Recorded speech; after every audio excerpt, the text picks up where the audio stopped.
আগামী দিনে বাংলাদেশ জামায়াত ইসলামী ঘোষিত সকল কর্মসূচিতে স্বতঃস্ফূর্তভাবে সর্বস্তরের জনগণকে নিয়ে অংশগ্রহণ করার আহ্বান জানাই।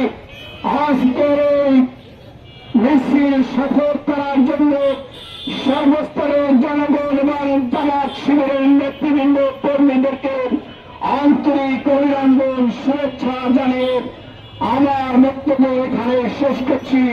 আল্লাহ হাফেজ। বাংলাদেশ জামায়াত ইসলামী জিন্দাবাদ, দাঁড়িপাল্লা জিন্দাবাদ।